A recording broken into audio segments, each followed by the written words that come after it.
जय Hind. Brigadier Hemant Mahajan. आजचा जो आपला विषय आहे तो म्हणजे ऑइल सिक्युरिटी. त्याच्यानंतर जो पुढचा प्रकार आहे ते म्हणजे आपली ज्या करन्सीमध्ये आपण तेल विकत घेतो त्याची सिक्युरिटी. म्हणजे आता आपल्याला माहिती पाहिजे की सध्या आपण जे आपलं तेल विकत घेतो ते डॉलर्समध्ये विकत घेतो आणि याच्यामुळे आपल्याला आपण ज्यावेळेला 85% तेल बाहेरनं विकत घेतो ते गल्फ ऑफ होर्मुझ मध्ये असो की अमेरिकेकडनं असो की इतर कुठल्याही देशाकडनं असो, आफ्रिकन देश आहेत वगैरे, तर त्याची किंमत आपल्याला अ, अ, अ, द्यावी लागते डॉलर्समध्ये. कारण डॉलर्स ही तेलाकरता एक ऍक्सेप्टेड जागतिक करन्सी आहे. म्हणजे आता झालं काय की अमेरिकेने आपली जशी आपल्या मिलिटरीची ताकद जशी वाढवली तसंच त्यांनी आपल्या करन्सी म्हणजे चलनाची जी किंमत आहे म्हणजे डॉलरची किंमत ती सुद्धा वाढवली. त्यांनी अरब राष्ट्रांशी एक करार केला आणि त्यात त्यांना सांगितलं की आम्ही तुम्हाला सुरक्षा प्रदान करू, तुमच्याकडे तेल भरपूर आहे, परंतु तुम्ही ज्याला तेल विकाल त्याला सांगायचं की तेलाची किंमत तुम्हाला डॉलर्समध्ये द्यावी लागेल. म्हणजे जर भारताने तेल विकत घेतलं किंवा चीनने तेल विकत घेतलं किंवा साऊथ कोरियाने तेल विकत घेतलं, सौदी अरेबियाकडनं असो की UAE कडनं असो, तर त्याची किंमत जी आहे ती अमेरिकन डॉलरमध्ये द्यावी लागेल. याचा अर्थ की भारताला किंवा जे देश ऊर्जा विकत घेतात त्यांना सगळ्यांना डॉलर्स खरेदी करावे लागतील आणि डॉलर्समध्ये त्याची पेमेंट ही करावी लागेल. तर याच्यामुळे अमेरिकेचा प्रचंड फायदा झालेला आहे. सगळे देश जे ऊर्जा आयात करतात त्या सगळ्यांनी डॉलर्स साठवून ठेवलेले आहे आणि डॉलर्स ही जागतिक अर्थव्यवस्थेची किंवा जागतिक बाजारपेठेची किंवा जागतिक करन्सी झालेली आहे आणि कुठलेही देश डॉलर्समध्येच खरेदी विक्री करतात. त्याच्यामुळे डॉलरला अतिशय मोठं महत्व असं प्राप्त झालं आहे. थोडक्यात आता जे युद्ध आहे हे चलन युद्ध म्हणजे करन्सी वॉर सुद्धा झालेलं आहे आणि त्याच्यामुळे अमेरिकी ताकद एवढी वाढलेली आहे की अमेरिका आता केवळ नुसते डॉलर प्रिंट करतं आणि सगळे देश हजारो कोटी रुपये डॉलर्सचे साठवून ठेवतात. आता डॉलर्सचं वर्चस्व कसं झालं आहे त्याच्या इतिहासात मी अजून जास्त जात नाही. सौदी अरेबियाचे कारण वगैरे आपण बोललेलो होतो, परंतु याच्यामुळे एक चांगली गोष्ट अशी आहे की जागतिक बाजारपेठेकरता एक जागतिक करन्सी मिळाली. परंतु आता त्याच्यानंतर चीन जी जगाची दुसरी मोठी अर्थव्यवस्था आहे त्यांनी ठरवलं की अमेरिकन डॉलर्सच्या वर्चस्वाला आपण तोंड द्यायचं किंवा ते कमी करायचं. म्हणून त्यांनी सांगितलं की ज्या वेळेला चीन कोणाकडनंही कुठलीही गोष्ट विकत घेईल तर ती चीनची जी करन्सी आहे युआन त्याच्यामध्ये विकत घेईल, डॉलर्समध्ये नाही. आणि आता चीन हा जगामध्ये मोठा व्यापार करणारा देश असल्यामुळे अनेक देश चीनशी जो व्यापार करतात तो चीनी करन्सी युआन मध्ये करतात.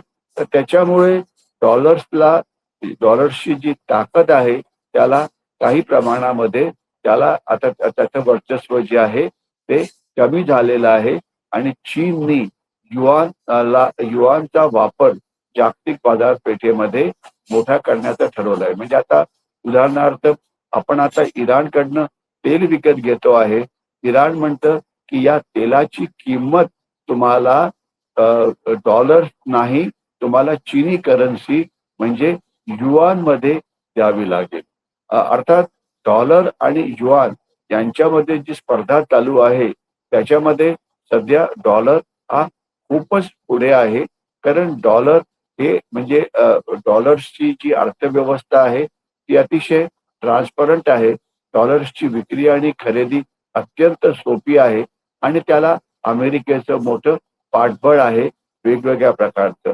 त्या मानाने चीनी करन्सी युआन जी आहे त्याची ताकद त्या मानाने कमी आहे, कारण चीनचं जी बाजारपेठ आहे त्याच्यामध्ये पुष्कळ लपवाछपवी केली जाते. आणि जर आर्थिक शब्द वापरायचा म्हटला तर युआन हा फुल्ली कन्व्हर्टिबल नाही, म्हणजे जागतिक बाजारपेठेमध्ये उघड उघड या करन्सीचा व्यापार आपल्याला करता येत नाही. तो चीनच्या बँकेकडून हा विकत घ्यावा लागतो. तर हे युआन आणि डॉलर्सचे जे एकमेकाशी लढाई आहे ती सुरू आहे. पण त्याच्याविषयी हे पुराण आपल्याला कशाला ऐकायचं? आपल्याला महत्वाचं असं आहे की आपण कुठलाही बाजार करतो, कुठलीही गोष्ट विकत घेतो, तर ती आपल्याला जेवढी स्वस्तात मिळेल तेवढी मिळायला पाहिजे. आणि सध्या आपण बघितलं असेल तर रुपयाची किंमत ही खूप कमी झालेली आहे डॉलर्सच्या तुलनेमध्ये.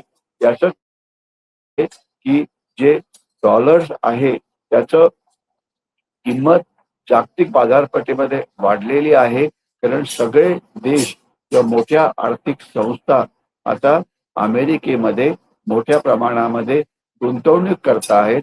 आणि ज्या फॉरेन पोर्टफोलिओ इन्व्हेस्टर्स म्हणजे FPI होत्या किंवा ज्यांना FII सुद्धा म्हटलं जातं, ते आता मोठ्या प्रमाणात त्यांनी भारतीय बाजारपेठेतून पैसा काढून त्यांनी आता तो अमेरिकेमध्ये घातलेला आहे. तर आता याला आपण कसं तोंड देतो आहे? तर याला आपण आपला जो भारताचा रुपया आहे त्याला आता आपण आंतरराष्ट्रीय करन्सी बनवण्याचा प्रयत्न करतो आहे.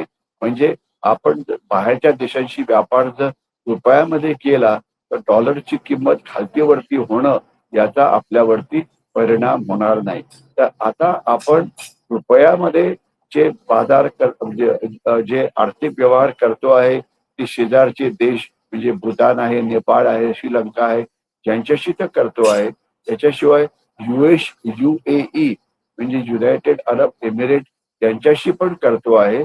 आणि याच्याशिवाय रशियाकडनं सुद्धा जे आपण तेल विकत घेतलं ते आपण रुपयामध्ये विकत घेतलं होतं. म्हणजे पेट्रो युआन त्याला आता पेट्रो रुपया सुद्धा एक पर्याय म्हणून तयार झालेला आहे. परंतु आपल्या रुपयाची ताकद येणाऱ्या काळामध्ये आपल्याला वाढवावी लागेल. आपल्याला आपल्या अर्थव्यवस्थेची जी साईज आहे, आकार आहे, तो वाढवावा लागेल. आणि जास्तीत जास्त देशांशी जर आपण व्यापार केला तर त्यांना सांगावं लागेल की तुम्ही भारतीय रुपया आणि तुमची करन्सी याच्यामध्ये याचा वापर करा. त्याच्यामुळे तुम्हाला ना डॉलर विकत घ्यावे लागतील, ना तुम्हाला चीनी करन्सी म्हणजे युआन हे विकत घ्यावा लागेल. तर त्याकरता आपल्याला आपली बाजारपेठ वाढवावी लागेल, आपल्याला आपली उत्पादन क्षमता वाढवावी लागेल. आणि मुख्य म्हणजे आपला रुपया सध्या फुल्ली कन्व्हर्टेबल नाहीये, त्याला फुल्ली कन्व्हर्टेबल सुद्धा करावा लागेल. त्याच्याशिवाय एक नवीन 2-3 प्रकार आहे, त्याला डिजिटल रुपी असं म्हटलं जातं. बँकिंग सिस्टीम तयार पाहिजे, ते असायला पाहिजे. आणि म्हणजे एक बँकिंगची जी पद्धती असते या सगळ्या कराव्या लागतील. तर तसं जर झालं तर पेट्रो डॉलर किंवा पेट्रो युआन मध्ये पेट्रो रुपया सुद्धा पुढे येईल. तर म्हणून सध्याच्या चलन युद्धामध्ये रुपया वापरणं हा सुद्धा एक मध्यम मार्ग आहे. आणि मला खात्री आहे की येणाऱ्या काळामध्ये रुपयाचं महत्व वाढेल आणि जास्तीत जास्त व्यापार आपण आपल्या रुपयामध्ये करू. त्याच्यामुळे आपल्या देशाच्या इंडस्ट्रीचा जो कॉम्पिटेटिव्हनेस आहे तो सुद्धा वाढेल. मी इथेच थांबतो. जय हिंद.